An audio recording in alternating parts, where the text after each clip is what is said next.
let's actually go ahead and get rid of that. Okay, so I feel like I haven't done a tutorial in a very long time, and the reason I feel that way is because I haven't. So I found an easy solution. I'm going to do a tutorial. So you might be saying, "Hey, Mike, why aren't we working on the weapon?" Um, the reason for that is because that project has not been canceled by any stretch of the imagination. I just have a lot of classes and 3 jobs right now, so it's kind of hard for me to get everything under control so that I can be working on that tutorial series again, which I really want to get back on. But between that, I've even put my stone skipping game on hold. I don't know if I told you the premise or not, but it's a rock. um, so what I'm going to be doing is something else. I'm going to go ahead and I'm going to show you guys drawing with code. This is something that for those of you who aren't here just for the 3D video games aspects, this is very important for... Hold up, my camera is giving me all sorts of crap. Alright, hopefully that lightens us up a little bit. It's giving me the whole, the grain because it's too dark. As that light warms up, we'll see what happens. Anyways, what I'm going to be showing you guys is drawing with code. It's good for games when you're doing in-game GUIs, overlays, things of that nature, positioning stuff on screens for 2D spaces. So it can also come in handy if you're doing like a dynamic texture that you've coded in JavaScript or C++, whatever you really code in. But I'm gonna be showing you JavaScript because that's what we're learning in class, which is really easy. So I've picked a more challenging project than a lot of the other people. Professors pretty serious about if you know the shit, you need to be a step ahead of everyone else. So what we're gonna be doing today is I've got this Baneling here. Now I don't know about you guys, but I love StarCraft, and I needed a 2D object that I could model that has depth to it. So I said, well, let's take a 3D game object and let's turn it into a 2D programmed illustration. So all I did was I took this, went ahead, binged it, put it on my hard drive, then I opened it up in Photoshop. And you can see I've already gotten started here. You can see what I have so far. Looks pretty good, huh? And you can see what I'm doing is I'm drawing out with the pen tool the shapes, and then I'm using properties or info. I'm using info tab to get the location data. Now this is very important. This is the biggest part of the whole tutorial is when you're drawing and you want to use Photoshop to kind of line up your stuff. You want to use the info tab here. So just go to help, info, because I don't really know exactly where it is. So, okay, it's under Window Info, or F8. And what's great about this is when you're programming in any language, you want to be you're using XY coordinates that are very precise, and you want to be able to line those up with your coordinates on here. Now, usually when you're writing for a game or a GUI or something of that nature, you'll be using relative coordinates. So you'll say screen.width divided by 10, that's the size of your button, instead of using what I'm doing here, which is exact hard-coded values. When you hard-code values, you limit your abilities a lot. However, it's a lot easier to draw something that's very complex like this.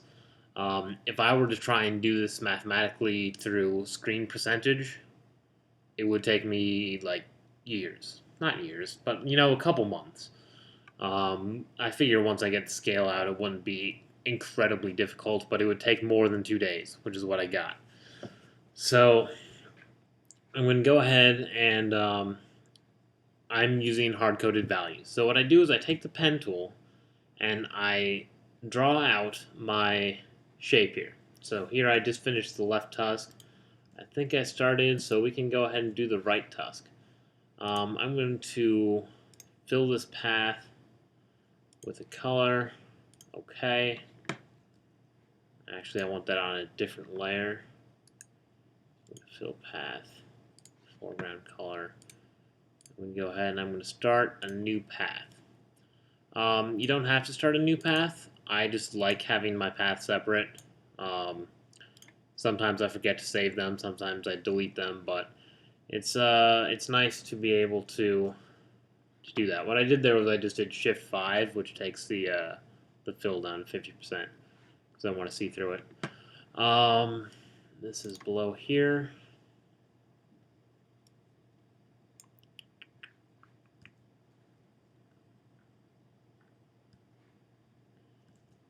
Why is this over something? I don't know. So what I'm going to do is I'm going to be doing the right tusk now. So the right tusk is going to go under the head, so I'm going to write that programming out first. I'm actually going to have to move this left tusk down here. If you don't know how this draws, JavaScript draws, it draws the items that are read first. So you would think if you're coming just straight from Photoshop, you'd think this middle body section here is going to be above the back body section. Or no, the back body section is going to be above the middle because this one's higher. And you'd think the layer is higher.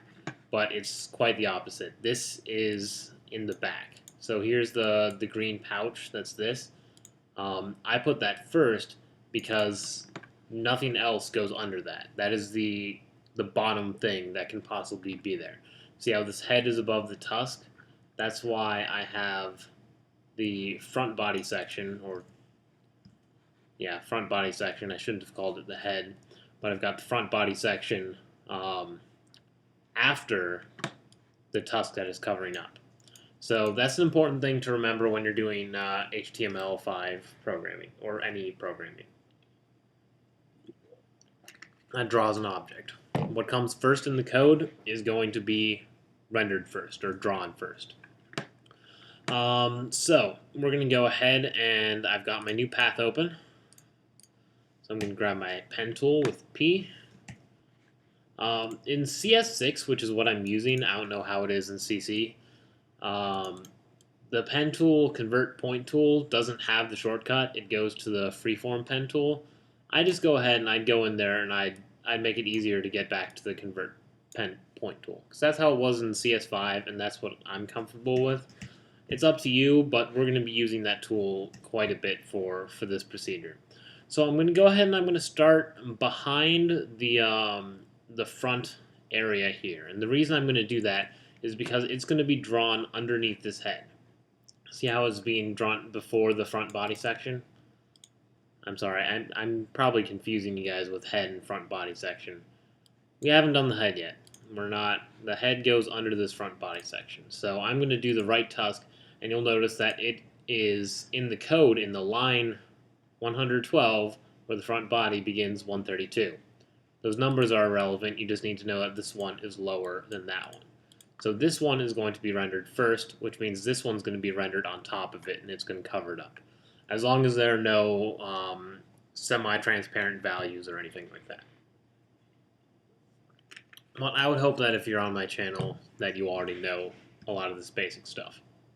So I'm going to go ahead, I'm going to start behind here. And go ahead and click there. Click here. And an important thing to remember is when you're illustrating anything in Illustrator, Photoshop, anywhere you're using the pen tool that you're going to try and convert to numeric values, the less points you have, the less work you're going to have to do. The less curved lines you have, the less work you're going to have to do. But you can't just say, well, then I'll just do all lines and I'll do as few as possible, because then you're going to get a blocky and ugly figure. I mean, it is an illustration, but at the same time, you want to show that you put some work into it. And you want it to look nice. So I'm going to go ahead, I'm going to draw these. That was just a little important reminder. So I could draw a line to here and stop it here, and then quadratic curve back to here, but instead I'm just going to go ahead and I'm going to do one quadratic curve all the way there. The fact that this has a little bit of a curve to it isn't going to bother me or anyone else an incredible amount. And then I'm just going to, instead of doing one line, I'm going to quadratic curve back to close it. So now where we have our curves, there are two types of curves that are understood by JavaScript and HTML that come prepackaged with the Dreamweaver toolkit. You've got Bezier curves and you have quadratic curves. The difference is a Bezier curve has 2 control points, whereas a quadratic curve only has 1 control point. So that's why we're going to go into our convert point tool, and we're just going to go ahead and select this line, and I'm going to pull this back a little bit so we get that curve. And then I'm going to just pull that there so I remember that's still just a regular line. I'm going to go ahead and I'm going to hit A to go into my direct select tool, I believe it's called. Yeah, direct selection tool. And I'm going to move this one out a little bit because I don't like how it was placed. So now I'm going to go ahead and go back into the convert point tool. I'm going to grab this one, and I'm going to curve that guy in. And I'm going to take this back here so that I remember that this one is just a line, not a quadratic curve. Now I'm going to take this one. I'm going to add that in there. But I'm going to move this control point back to the dot. And the reason that I'm going to do that is because I can't just pull it out like this to make it a curve anymore. I want this to be a quadratic curve. I don't want to have to program 2 values, so I'm going to pull this back here so that there's only 1 control point that's really influencing this. 1 control point quadratic, 2 control points Bezier. I don't know if it's Bezier or Bezier. I don't. That just occurred to me. I honestly don't know. So now I'm going to go into the direct select tool, and if you click a line, you get the handles around it without modifying them. If you click a line with the convert point, sometimes it'll delete your control points. So we're going to just go ahead and use the direct select tool to prevent any of that nastiness. So now with my info panel open, I'm going to hover over this, and I'm going to try not to move the mouse while I write this code. So I'm going to Command Tab over to Dreamweaver. I'm going to say context dot begin path.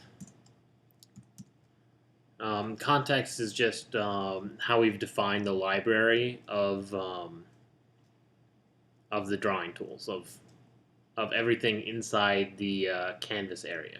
If you should be familiar with the canvas object before you come to this. If you have questions about that, there's a site, HTML5 canvas tutorials.com. There you can find the very, very basics of what we're doing here. And they have fairly okay documentation. I actually prefer W3 Schools compared to this, but they both have their ups and downs. Some of them work a little better than the other. That's up to you which one you prefer, but I'll link to both those down in the description. So I'm going to go ahead and I'm going to begin the path, and then I'm not going to forget to close the path. So I'm going to go ahead, I'm going to throw that down here, and then I'm going to put dot stroke. And that's just so I can follow along while I'm doing it, rendering and refreshing, to make sure that I don't make any huge mistakes, like a line goes all the way up there, all the way over there, because I missed one of the numbers. So I put in the begin, close, stroke, so I can debug it step by step. Now I'm going to get back to those points. So I'm going to do context dot move to, and I'm going to say up here, it's going to give me my x and y coordinates when I hover over this point. 444, 368. 444, 368. And the move to is just moving the drawing, let's say rectangle. That's not really what it is, but the drawing position to that spot. That's where you're starting. That's not actually rendering anything. It's just defining the first point. So next we're going to go ahead and we're going to say quadratic curve 2. And we're going to hover over. The reason we're in the direct select tool to get those handles is now we can see where this point is. So I can hover over that and say 455, 426. And I'm not being 100% exact. I'm not putting in decimal points because decimal points take more time to read, obviously. It's more numbers.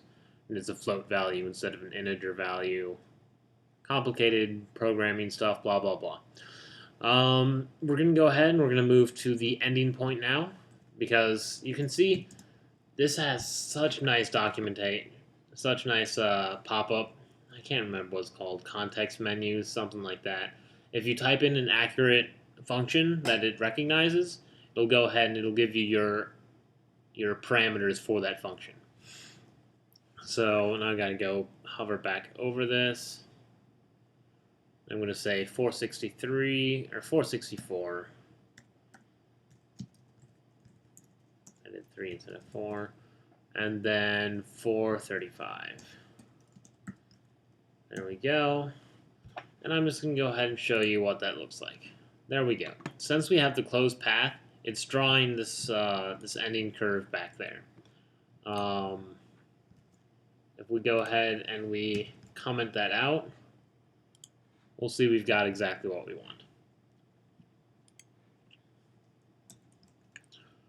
So we've got that going for us.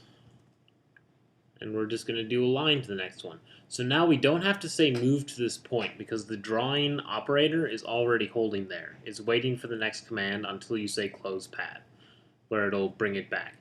So we're going to go ahead and we're going to say 464.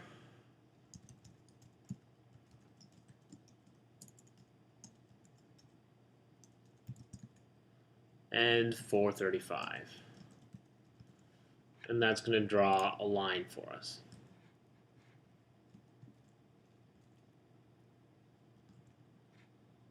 Did I hover on the wrong point? Yeah, I did. Whoops. Let's say it doesn't look like it moved, and then I looked up here and saw, oh yeah, that's the same coordinate that we ended on. So 465.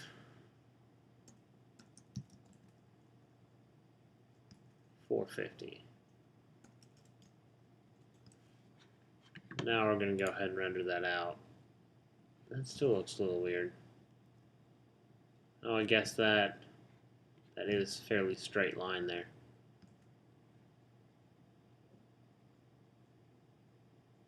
Okay, it's kind of hard to see because the closed path is obscuring our view here, but that's right. So now I'm going to go ahead and I'm going to line to the next point. Give myself some space.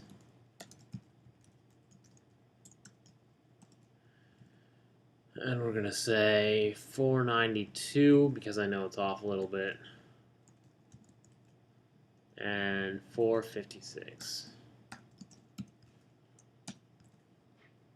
And then I'm going to take faith that I did that one right. And then I'm going to go to 498.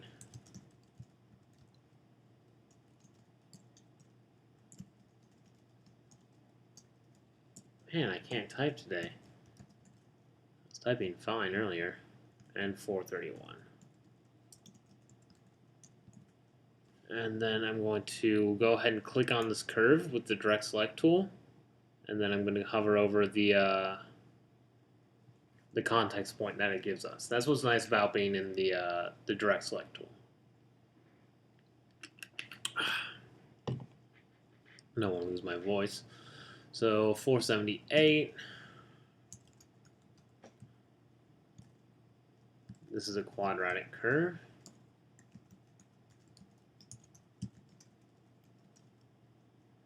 And then you can see here it said control point X, control point Y, X, Y. That's what we're looking for. 477 and 420. That's the Y value there. Let's pull that down. So 423. And then we're going to go to our endpoint up here. 460. 374. And we're going to close it out here.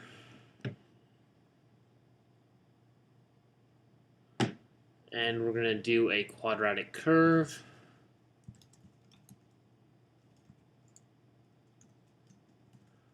And our control point is 456, 363. And our ending coordinates are the same as our move to coordinates, so I can just copy it from up there.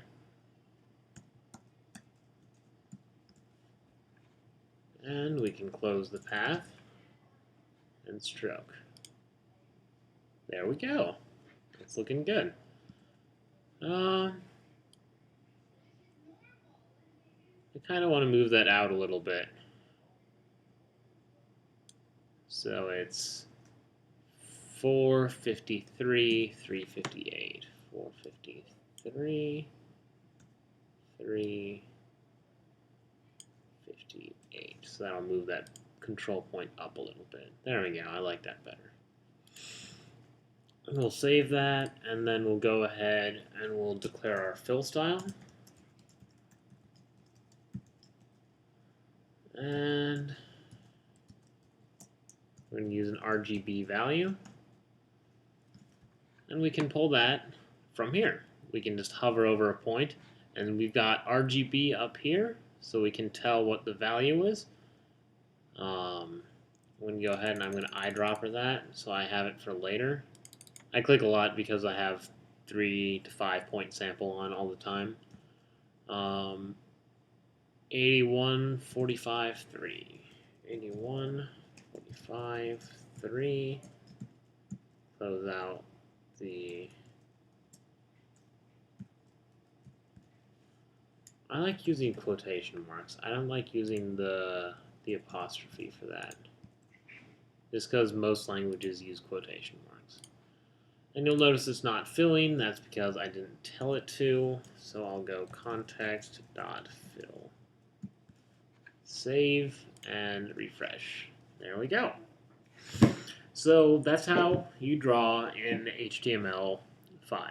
And I'll come back later. I might put it in this video. I might put it in a separate one with more of the detailed parts of it when I get to that stage. But I feel that doing full walkthroughs wasn't getting as many views as the shorter videos that just explain it briefly, get to the point, 1, 2, 3, this is what you should do, here are some tips, close it out. So I'm going to try and be making these tutorials a little shorter, and I hope that you enjoy them.